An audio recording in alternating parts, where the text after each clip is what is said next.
The Kominsky Method 6 now.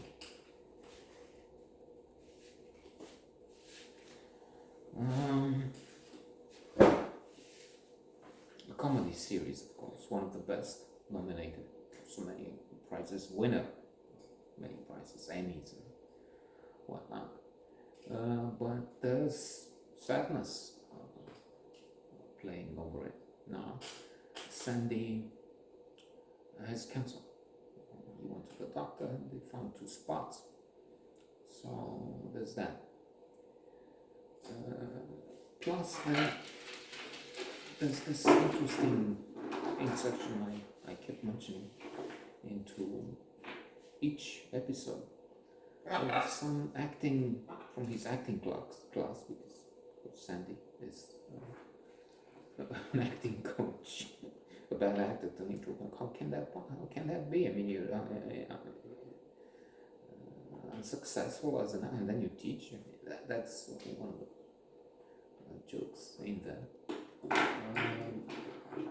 And besides, Norman tries to oh, you haven't given me a job. That's because they're afraid of you.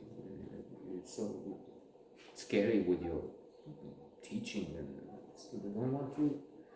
Which is, I think he bought it. And at the other end of the line, Sandy didn't. You fucking bold liar. Bold. It doesn't matter.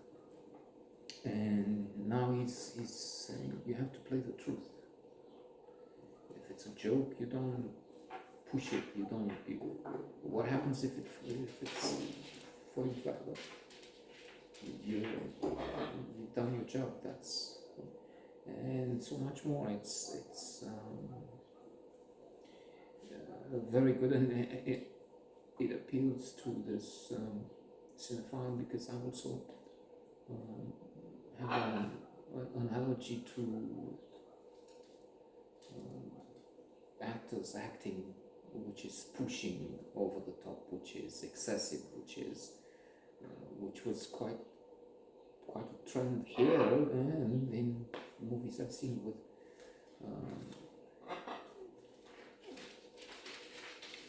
exaggeration, with the notion that, well, if I scream, if I shout on top of my lungs, then it's convincing, then it shows whatever grief, anger, rage, when you push it all the way to the top and over.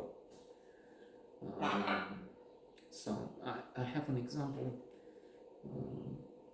Mudbound. I've seen it, I noted, and not just that, and I don't even know the name of the actor. That's good. It's Poppy. Indeed, he was prominent in Breaking Bad. He's the fellow who helped do things for the Polios Hermanos, for the Mafia. It doesn't even matter. But in Mudbound, I thought, and in Breaking Bad, which is close to perfection, one of the best 5 drama series made in time that I know of. Well, I don't know about what's the name? Game of Thrones, which for half the planet and more is fabulous. It's in popular culture. Winter is coming. I also know winter is coming. It's from Game of Thrones, and it means winter is coming.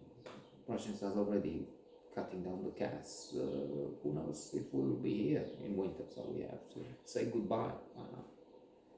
This is one of the last 100 videos notes we'll make, because, well, first of all, we'll be able to make 100. We have such a high rate turnout, not skill, not appreciated, alas, but still big numbers. With the hope that the Malcolm Gladwell formula from Outliers, 10,000 hours over 10 years will bring you to the top.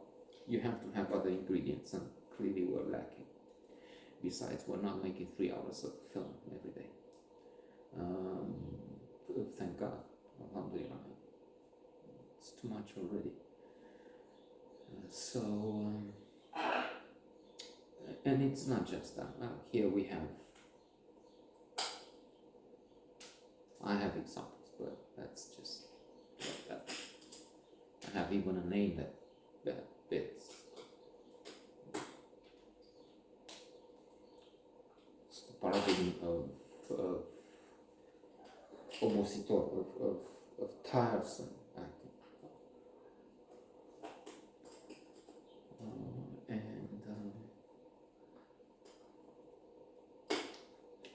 Yes, and